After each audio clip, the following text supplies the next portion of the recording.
खगोल विज्ञान में कई अन्य खोजों की तरह ही इसकी शुरुआत हुई। किसी तेज रोशनी या जोरदार घोषणा से नहीं, बल्कि एक धुंधली शांत हलचल से।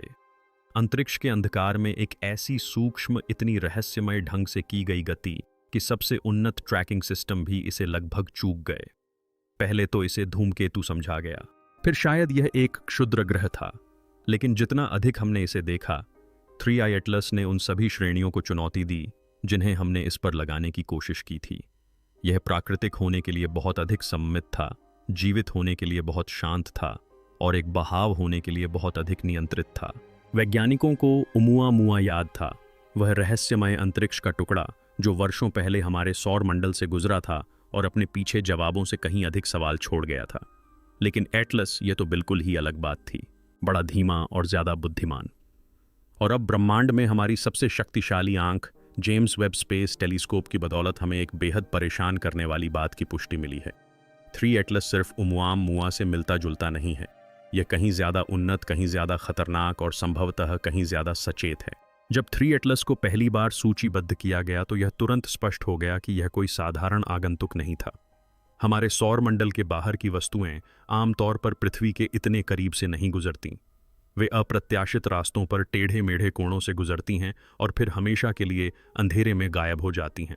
लेकिन 3 एटलस की गति अलग थी। यह अंतरिक्ष में तेजी से नहीं गुजरा, यह आराम से चल रहा था। इसका प्रक्षेप पथ आश्चर्यजनक रूप से सहज था, मानो इसे किसी ने निर्देशित किया हो। इसके पथ ने इसे हमारे कई ग्रहों के पास से इस तरह गुजरने दिया जिससे गुरुत्वाकर्षण दक्षता अधिकतम हो गई, मानो इसने हमारे सौर मंडल का नक्शा आगमन से बहुत पहले ही बना लिया हो। यह बात अपने आप में चिंताजनक थी, लेकिन जब खगोलविदों ने इसके उद्गम का पता लगाया तो उन्हें कुछ और भी भयावह बात पता चली। 3 एटलस का पथ न केवल असंभव था, बल्कि किसी बुद्धिमान हस्तक्षेप के बिना सांख्यिकीय रूप से भी असंभव था। एक अनियंत्रित पिंड इतनी कुशलता से मलबे के मैदानों, सौर विकिरण की तीव्र लहरों और ग्रहों के टकराव क्षेत्रों से बच नहीं सकता था। ये ऐसा था मानो शतरंज के किसी मोहरे को ऐसे बोर्ड पर चलते हुए देखना जहां हर खाना एक खतरा हो। फिर भी यह इतनी कुशलता से आगे बढ़ा मानो यह खेल को हमसे भी बेहतर जानता हो। जेम्स वेब के पूरी तरह से ऑनलाइन हो जाने के बाद वैज्ञानिकों ने बिना समय बर्बाद किए इसे 3 एटलस की ओर निर्देशित किया। इसने जो देखा उससे सबसे संशयवादी खगोलविद भी अवाक रह गए। सबसे पहले तापीय माप। धूमकेतुओं या क्षुद्र ग्रहों के विपरीत, जो आमतौर पर बर्फ के वाष्पीकरण और सतह की सामग्री के सौर विकिरण पर प्रतिक्रिया करने के कारण अनियमित विस्फोटों में ऊष्मा उत्सर्जित करते हैं, 3 एटलस ने ऊष्मा उत्सर्जन का एक सुसंगत, लयबद्ध पैटर्न दिखाया, जैसे कोई संकेत अव्यवस्थित नहीं, अनियमित नहीं, बल्कि स्पंदित, मापा हुआ। वेब के स्पेक्ट्रोग्राफी ने ऐसी सामग्री का खुलासा किया जो पहले किसी भी जात अंतरतारकीय वस्तु में नहीं देखी गई थी। अतिपरावर्तक यौगिक, संभवतः कृत्रिम और सघन आंतरिक संरचना जो खोखले खंडों का संकेत देती है। लेकिन सबसे ज्यादा चौंकाने वाली बात एक धुंधली, बार बार होने वाली विसंगति थी। वस्तु के भीतर से गूंजती हुई एक कम बैंडविड्थ वाली विद्युत चुंबकीय आवृत्ति जो हर 147 सेकंड में दोहराई जाती थी, जो एक जात पल्सर के संकेत के समान थी। फिर भी वस्तु में कोई आंतरिक ऊर्जा स्रोत नहीं था, कोई घूर्णनशील कोर नहीं था, कोई चुंबकीय क्षेत्र नहीं था। ऐसा लग रहा था मानो वह किसी चीज की नकल कर रही हो या संवाद कर रही हो। और जब वैज्ञानिकों ने उस संकेत का ओमुआमुआ से प्राप्त डेटा के साथ मिलान किया तो उन्हें एक चौंकाने वाली बात पता चली। ओमुआम के हमारे अंतरिक्ष तंत्र से निकलने से ठीक पहले उसकी पूंछ में ठीक उसी आवृत्ति का एक बार संक्षिप्त रूप से पता चला था। फर्क सिर्फ इतना था कि अब वह संकेत अधिक तीव्र था। जब ओमुआमुआ 2017 में पृथ्वी के पास से गुजरा तो वह बिल्कुल शांत था। उसकी कोई पूंछ नहीं थी, न ही उसके आगे बढ़ने का कोई स्पष्ट स्रोत था, और उसकी विचित्र गति ने विशेषज्ञों को हैरान कर दिया। यह सिगार के आकार का था जो धीमी गति से चलने वाले तीर की तरह लुढ़कता हुआ आगे बढ़ रहा था। फिर भी इसकी गति गुरुत्वाकर्षण से कहीं अधिक तेज थी। कुछ लोगों का तर्क था कि यह एलियन तकनीक है, अन्य लोगों का कहना था कि यह भौतिकी का एक संयोग था। लेकिन यह बहस कभी खत्म नहीं हुई, क्योंकि अध्ययन करने से पहले ही वह वस्तु गायब हो गई। लेकिन अब 3 आंखों वाले एटलस की मदद से ओमुआमुआ का रहस्य फिर से ताज़ा हो गया है। ऐसा इसलिए नहीं कि यह नई वस्तु उससे मिलती जुलती है, बल्कि इसलिए कि यह हर मामले में उससे कहीं आगे है, बड़ा धीमा, अधिक स्थिर और स्पष्ट रूप से सुनियोजित। कुछ लोगों को संदेह होने लगा कि ओमुआमुआ कोई जासूसी यंत्र नहीं था। यह एक खोजी यंत्र था, एक निष्क्रिय टोही उपकरण। लेकिन यह निष्क्रिय नहीं था, यह संवादात्मक था। यह हमें देख रहा था जैसे हम इसे देख रहे थे। यह दूसरा चरण था, ठीक वैसे ही जैसे रडार पिंग और ड्रोन के बीच का अंतर। और अगर यह सच है तो हमें वह सवाल पूछना ही होगा जिसे कहने की हिम्मत कोई नहीं करता, आगे क्या होने वाला है। नासा ने किसी भी एलियन गतिविधि की पुष्टि नहीं की है। आधिकारिक बयान सतर्क, तटस्थ और वैज्ञानिक शब्दावली में दिए गए हैं। लेकिन स्वतंत्र शोधकर्ताओं जो सरकारी प्रोटोकॉल से बंधे नहीं हैं ने अपने डर को सार्वजनिक कर दिया है। लीक हुई आंतरिक चैट में यूरोपीय अंतरिक्ष एजेंसी की एक टीम ने 3 आंखों वाले एटलस को चेतना के संभावित इंजन के रूप में संदर्भित किया है। इसका सटीक अर्थ स्पष्ट नहीं है, लेकिन वेब पर उपलब्ध नवीनतम छवियों के साथ देखने पर यह सिद्धांत भयावह रूप ले लेता है। 3 एटलस के भीतर की संरचनात्मक बनावट पुनरावर्ती ज्यामितीय फ्रैक्टल जैसी है, जो मस्तिष्क, ऊतक और क्वांटम प्रोसेसर जैसी जटिल प्रणालियों में उभरने वाले पैटर्न हैं। ऐसा लगता है मानो इस वस्तु को न केवल अंतरिक्ष में जीवित रहने के लिए बनाया गया था, बल्कि इसके माध्यम से सोचने और उससे भी अधिक चिंताजनक रूप से तारामंडलों में घूमते हुए विकसित होने के लिए भी बनाया गया था। एक ऐसे अंतरिक्ष यान की कल्पना कीजिए जो अवलोकन करने के साथ साथ और भी बुद्धिमान होता जाता है, जो अपने आसपास की चीज़ों के आधार पर अपनी सामग्री, आकार और व्यवहार को बदलता रहता है। यह हमारी समझ के अनुसार कृत्रिम बुद्धिमत्ता नहीं है, बल्कि कुछ जैविक, व्यवस्थित और संभवतः संवेदनशील है। शायद हम अभी इसी का सामना कर रहे हैं। यह महज एक आगंतुक नहीं, बल्कि एक सीखने वाली इकाई है।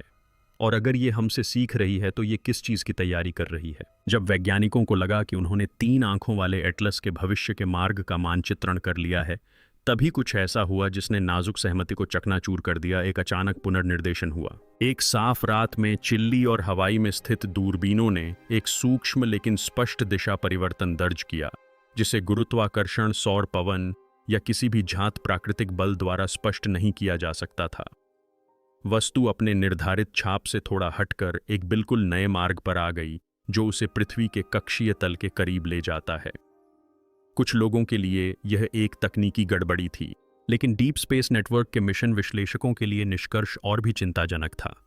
3 एटलस ने या तो हमारी उपस्थिति पर प्रतिक्रिया दी थी या किसी और चीज पर, लेकिन इसने जिस तरह के समय और कुशलता से दिशा बदली, उससे किसी निर्णायक निर्णय का संकेत मिलता है। और इसी निर्णय शब्द ने नासा, ESA और दुनिया भर के निजी थिंक टैंकों में देर रात आपातकालीन बैठकों को जन्म दिया। यह आकस्मिक नहीं था, यह सुनियोजित था, और इसने एक लंबे समय से चली आ रही आशंका की पुष्टि कर दी। यदि ओमुआमुआ एक निष्क्रिय दर्शक था, तो 3 एटलस सक्रिय रूप से देख रहा है और शायद कुछ चालें भी चल रहा है। सार्वजनिक संस्थान चुप रहे, वहीं स्वतंत्र डेटा वैज्ञानिकों और क्रिप्टोग्राफरों के एक समूह ने 3i एटलस से आने वाले विद्युत चुंबकीय स्पंदनों का विश्लेषण करना शुरू कर दिया। बहुभाषी पैटर्न पहचान और ब्रह्मांडीय सिग्नल लॉग पर प्रशिक्षित डीप न्यूरल नेटवर्क का उपयोग करते हुए उन्होंने एक पुनरावर्ती अनुक्रम का पता लगाया, जो शब्दों में संदेश नहीं बल्कि अनुपातों में था। स्वर्ण अनुपात, फिबोनाची अनुक्रम, अभाज्य संख्या, सर्पिल वही कोड जो जैविक जीवन, आकाशगंगा निर्माण, DNA अनुक्रमण और पृथ्वी पर प्राचीन स्थापत्य संरचनाओं में दिखाई देते हैं। कुछ लोगों ने इसे संयोग मानकर खारिज कर दिया, लेकिन संकेत स्थिर नहीं था। यह समय के साथ बदलता रहा, सौर गतिविधि, ग्रहों की निकटता और यहाँ तक कि पृथ्वी से निकलने वाले रेडियो उत्सर्जन पर सूक्ष्म प्रतिक्रिया देता रहा। एक चौंकाने वाली खोज प्रकट हुआ। स्पंदन पैटर्न में एक संक्षिप्त व्यवधान ठीक उसी क्षण से मेल खाता था जब जेम्स वेब ने पहली बार अवरक्त स्पेक्ट्रम में त्रिविमीय एटलस पर ध्यान केंद्रित किया था। इसका अर्थ है कि वस्तु ने संभवतः यह पता लगा लिया था कि हम उसे देख रहे हैं। वह जानती है कि हम उसे देख रहे हैं और उसने एक गणितीय पहचान के साथ प्रतिक्रिया दी जो स्वयं भाषा से भी पुरानी भाषा बोलती है। निर्माण की भाषा, जीवन की भाषा, डिजाइन की भाषा। शोधकर्ताओं को केवल पथ या संकेत से ही भयभीत नहीं किया, उन्हें सतह के नीचे छिपी हुई चीजों से भी डर लगा।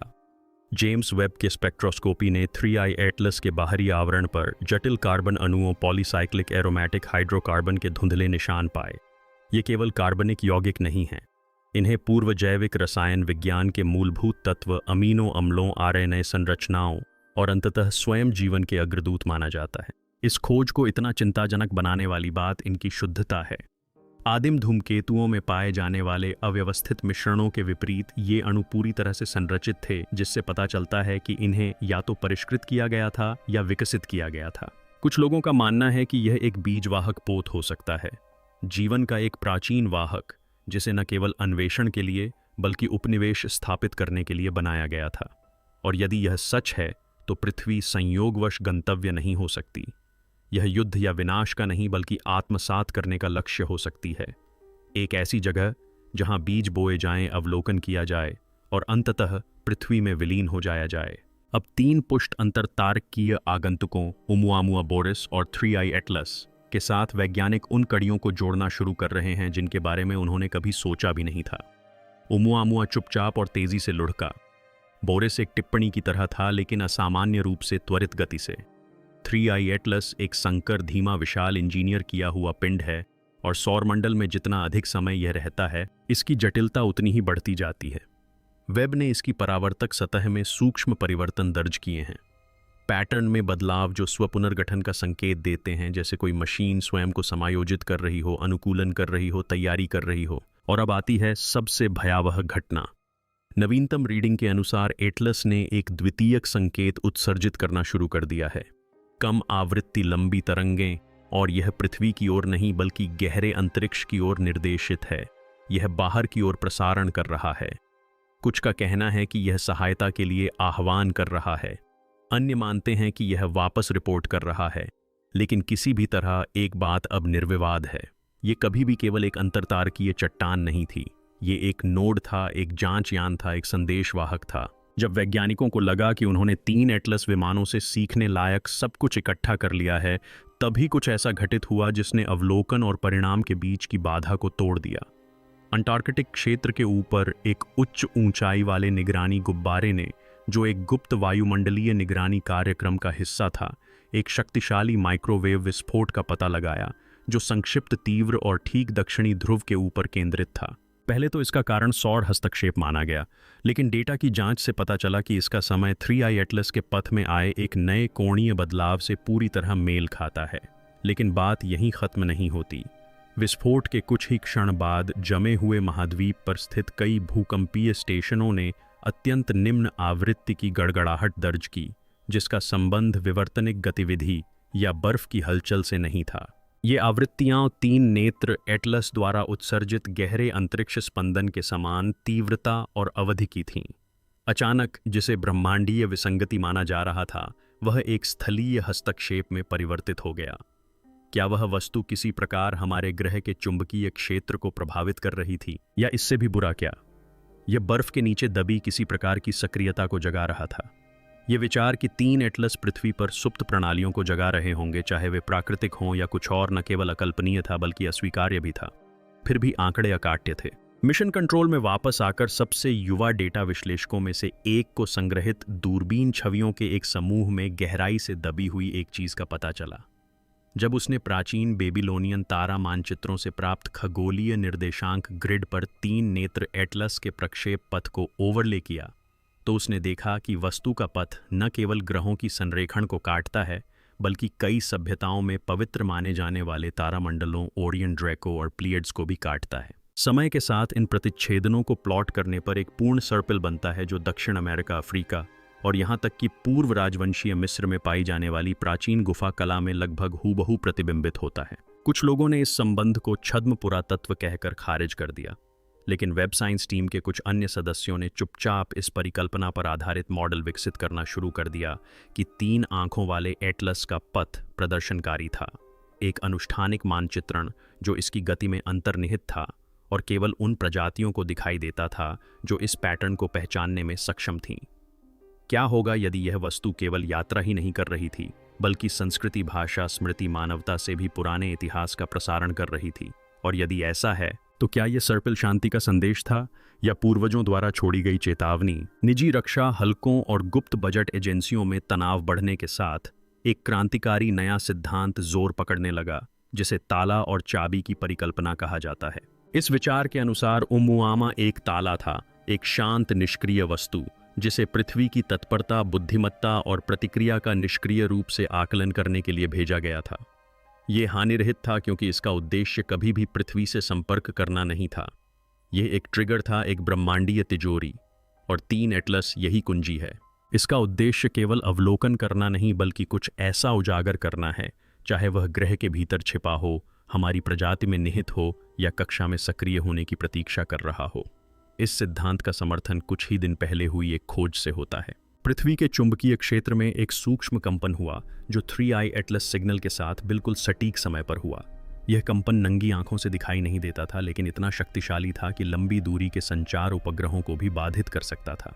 यह घटना केवल 6 मिनट तक चली, लेकिन इस दौरान 2 वॉयेजर प्रोब थोड़े समय के लिए प्रोटोकॉल से हट गए और उन्होंने अजीबोगरीब डेटा उत्सर्जित किया जिसे विश्लेषकों ने अभी तक डिकोड नहीं किया है। ऐसा लगा जैसे उनके भीतर कुछ जागृत हो गया हो, कुछ जाना पहचाना सा, जैसे हाथ मिलाना या कोई प्रतिक्रिया देना। जैसे जैसे और जानकारी लीक होती है, एक विवादास्पद लेकिन दिलचस्प विचार फिर से सामने आया है, पोर्टल परिकल्पना। क्वांटम फील्ड थ्योरी और एक्सोटिक मैटर रिसर्च से प्रेरित होकर कुछ वैज्ञानिकों का अब मानना है कि 3 एटलस पारंपरिक अर्थों में कोई जहाज या चट्टान नहीं हो सकता है, बल्कि एक मोबाइल गेटवे हो सकता है जो अंतरिक्ष में यात्रा नहीं करता है बल्कि स्थानीयकृत स्पेस टाइम विकृतियां उत्पन्न करता है, जो इसे अपने चारों ओर वास्तविकता को मोड़ने की अनुमति देता है। संक्षेप में, यह एक गतिशील वर्महोल जनरेटर है। वेब द्वारा दर्ज किए गए सूक्ष्म लेंसिंग विकृतियों के प्रमाण मिले हैं जिन्हें ऊष्मा या प्रकाश से समझाया नहीं जा सकता। छोटे गुरुत्वाकर्षण विरूपण जो सूक्ष्म विलक्षणताओं की तरह व्यवहार करते हैं। इससे भी अधिक चिंताजनक बात यह है कि ये विरूपण केवल प्रकाश को ही नहीं बल्कि समय को भी प्रभावित करते हैं। 3 घंटे की अवलोकन अवधि में एकत्रित स्पेक्ट्रल डेटा एक लौकिक विचलन दर्शाता है। प्रकाश सामान्य से अधिक तेजी से आ रहा है, जो केवल तभी संभव है जब वस्तु के चारों ओर समय संकुचित हो रहा हो। यदि यह सच है तो 3IE एटलस केवल एक परग्रही यान नहीं है, यह एक कृत्रिम विसंगति है, एक अंतरिक्ष समय नियंत्रक है, एक द्वारपाल है, और पृथ्वी शायद इसका पहला गंतव्य नहीं बल्कि अगला गंतव्य है। वेब टेलीस्कोप द्वारा 3 एटलस पिंडों की दीर्घकालिक अवरक्त निगरानी जारी रखते हुए वैज्ञानिकों ने एक चौंकाने वाली खोज की। यह पिंड केवल तारों के प्रकाश को परावर्तित नहीं कर रहा था बल्कि विद्युत चुंबकीय स्पेक्ट्रम के एक अत्यंत सीमित क्षेत्र में विकिरण उत्सर्जित कर रहा था। गामा और सॉफ्ट एक्सरे के बीच की यह रेंज प्राकृतिक खगोलीय स्रोतों में लगभग नगण्य मानी जाती थी। फिर भी 3i एटलस ऐसे स्पंदन उत्पन्न कर रहा था जो बाइनरी अनुक्रम की तरह सटीक अंतरालों पर चक्रित होते थे। शोधकर्ताओं को सबसे ज्यादा परेशान करने वाली बात न केवल इन उत्सर्जनों की कृत्रिम प्रकृति थी बल्कि पृथ्वी पर स्थित उपकरणों के साथ उनकी परस्पर क्रिया भी थी। कई अंतरिक्ष वेधशालाओं ने सेंसर ओवरलोड और अस्थायी ब्लाइंड स्पॉट की सूचना दी। ऑस्ट्रेलिया में एक प्रोटोटाइप टेलीस्कोप का प्राथमिक डिटेक्शन चिप कुछ मिलीसेकंड के सिग्नल स्पाइक से पिघल गया। इसका नतीजा बेहद भयावह था। 3 एटलस में हमें अंधा करने, हमारे उपकरणों को निष्क्रिय करने और हमें जो दिखाई देता है उसे नियंत्रित करने की क्षमता है। ओमुआ रहस्यमय था लेकिन कभी शत्रुतापूर्ण नहीं था। 3 एटलस अब रणनीतिक प्रतीत होने लगा था। इसके संकेत प्रकाशस्तंभ नहीं थे, वे जैमिंग फील्ड थे, सूक्ष्म, सटीक और गहन रूप से सुनियोजित। वैश्विक स्तर पर बढ़ती चिंता के बीच शोधकर्ताओं की एक बहुराष्ट्रीय टीम ने एक अप्रत्याशित प्रयोग शुरू किया जिसमें त्रियांक एटलस के पृथ्वी के सबसे करीब आने के दौरान पृथ्वी पर प्राकृतिक विद्युत चुंबकीय क्षेत्रों के व्यवहार का मापन किया गया। उनके निष्कर्षों ने गुप्त रूप से दहशत फैला दी। विश्व भर में चुंबकीय विसंगति डिटेक्टरों ने एक ऐसा समकालिक पैटर्न दर्ज किया जो पहले कभी नहीं देखा गया था। प्राचीन ज्वालामुखी क्रिस्टल गुफाएं, यहां तक कि फॉल्ट लाइनें भी 3 आंखों वाले एटलस की स्पंदनों के समान आवृत्ति पर प्रतिध्वनित होने लगीं। भूकंपमापी यंत्रों ने निम्न स्तर के कंपन दर्ज किए जिन्हें कुछ भूवैज्ञानिकों ने हृदय की धड़कन के समान बताया, जो हर 43 सेकंड में पूर्ण सामंजस्य में स्पंदित हो रहे थे। लेकिन सबसे विचित्र घटना जानवरों में देखी गई। प्रवासी पक्षियों, व्हेल और यहां तक कि भूमिगत कीड़ों की पूरी आबादी ने एक साथ अपने दिशा निर्देशन के तरीकों को बदल दिया, मानो कोई अदृश्य कंपास पलट गया हो। ऐसा लग रहा था मानो पृथ्वी को स्वयं कुछ याद आ गया हो, कोई ऐसा पैटर्न जो उसके स्थल मंडल में दबा हुआ हो। और 3 एटलस ही वह वजह थी जिसने इसे सामने लाया। प्रशांत महासागर के मध्य में एक अरबपति व्यवसायी द्वारा वित्त पोषित एक निजी उपग्रह समूह ने एक ऐसे संकेत को पकड़ा जो पहले कभी दर्ज नहीं किया गया था। यह न तो पृथ्वी से आया था और न ही किसी झात उपग्रह से। यह 3 एटलस से उत्पन्न हुआ था और सीधे चंद्रमा की ओर लक्षित था। संदेश किसी झात भाषा में नहीं था। इसे डेटा के 5 आयामों में एनकोड किए गए बहुस्तरीय तरंग पैकेट के रूप में संरचित किया गया था। आयाम, आवृत्ति, समय, ध्रुवीकरण और हार्मोनिक टोन। प्रतीकात्मक गणित के विशेषज्ञों ने इसे डिकोड करने का प्रयास किया। भाषाविदों ने सिमुलेशन चलाए, लेकिन जो सामने आया वह एक वाक्य से ज्यादा एक आदेश था। निर्देशों का एक संरचित समूह जो किसी अज्ञात प्रणाली द्वारा निष्पादित किया जा सकता प्रतीत होता था। जब नासा के डीप स्पेस नेटवर्क ने इसके प्रक्षेप पथ का पता लगाया तो उसने भयावह सच्चाई की पुष्टि की। यह संदेश चंद्रमा के एक विशिष्ट निर्देशांक पर पहुंचा, एक ऐसा क्षेत्र जहां असामान्य रूप से उच्च द्रव्यमान सांद्रता मैस्कॉन पाई जाती है, जिसे आंतरिक गतिविधि के प्राचीन अवशेष या कुछ और माना जाता है। अब यह सिद्धांत विज्ञान कथा नहीं रह गया है। 3 एटलस संभवतः चंद्रमा पर दबी हुई किसी चीज को सक्रिय करने की कोशिश कर रहा है। पर्दे के पीछे सारे प्रयास वैज्ञानिक नहीं थे। वस्तु के व्यवहार का परीक्षण करने के अंतिम प्रयास में एक गुप्त सैन्य जांच उपकरण को एक गुप्त कक्षीय प्लेटफॉर्म से संचार उपग्रह के रूप में प्रच्छन्न करके लॉन्च किया गया था। इसका मिशन 3 एटलस के निकट से गुजरना और आयनित कण तरंगों का उपयोग करके उच्च रिजोल्यूशन स्कैन करना था। लेकिन यह जांच उपकरण अपने लक्ष्य तक नहीं पहुंच पाया। लक्ष्य से मात्र 13 लाख किलोमीटर दूर इसका संचार बंद हो गया। पहले तो विश्लेषकों ने तकनीकी खराबी का अनुमान लगाया, लेकिन सिग्नल लॉस होने से 27 सेकंड पहले जांच उपकरण ने कुछ ऐसा रिकॉर्ड किया जिसने सबसे अनुभवी विशेषज्ञों को भी चौंका दिया। एक ऊर्जा की दीवार। यह कोई भौतिक संरचना नहीं थी, बल्कि आवेशित कणों का एक क्षेत्र था जो फैराडे केज के समान जालीनुमा विन्यास में व्यवस्थित था। ऐसा लग रहा था जैसे किसी अदृश्य अवरोध से टकरा गए हों। प्राप्त अंतिम छवि में स्वयं जांच उपकरण का एक फ्रैक्टल प्रतिबिंब दिखाई दिया, मानो वस्तु को हूबहू स्कैन किया जा रहा हो। फिर सन्नाटा छा गया। तभी यह बात निर्विवाद हो गई। 3 एटलस केवल खतरों का पता नहीं लगा रहा था, यह परिरक्षित, प्रतिक्रियाशील और संभवतः जीवित था। जैविक अर्थ में नहीं, बल्कि क्वांटम अर्थ में। एक सचेत मशीन, एक स्मृति संरचना, किसी ऐसी चीज का रक्षक जिस तक हमें कभी नहीं पहुंचना था। तो अब हम वो सवाल पूछते हैं जिसे कहने की हिम्मत कोई नहीं करता। क्या होगा अगर 3 एटलस हमारे सौर मंडल में महज संयोग से नहीं आया हो? क्या होगा अगर वो कभी आया ही ना हो, बल्कि जागृत होकर सुप्त अवस्था में किसी ऐसी राह पर स्थित हो जहां उसका आना जाना तो नहीं बल्कि पुनरावृत्ति हो? क्या होगा अगर उसका मार्ग प्राचीन हो और इस तरह से निर्धारित हो कि वो सभ्यताओं से तभी टकराए जब वे एक निश्चित स्तर पर पहुंच जाएं, तकनीकी जागरूकता, ब्रह्मांडीय जिज्ञासा और साहस के स्तर तक। और अगर हम उस सीमा को बहुत जल्दी पार कर लें तो क्या होगा? क्योंकि शायद असली डर ये नहीं है कि 3 एटलस कृत्रिम है या जीवित है या फिर वह हमें देख रहा है। शायद सबसे भयानक सच्चाई ये है कि वह हमें बिल्कुल भी नहीं देख रहा है, कि वह जो कुछ भी कर रहा है, हर संकेत, हर समायोजन, हर खामोश चाल किसी और चीज के लिए है, किसी ऐसी चीज के लिए जो उसके पीछे है, किसी ऐसी चीज के लिए जो अभी रास्ते में है। और उस स्थिति में हमने सिर्फ तारों के पार से आई किसी वस्तु की खोज नहीं की है। हमने एक संकेत, एक लॉक, एक चेतावनी को सक्रिय कर दिया है और अब ब्रह्मांड सुन रहा है।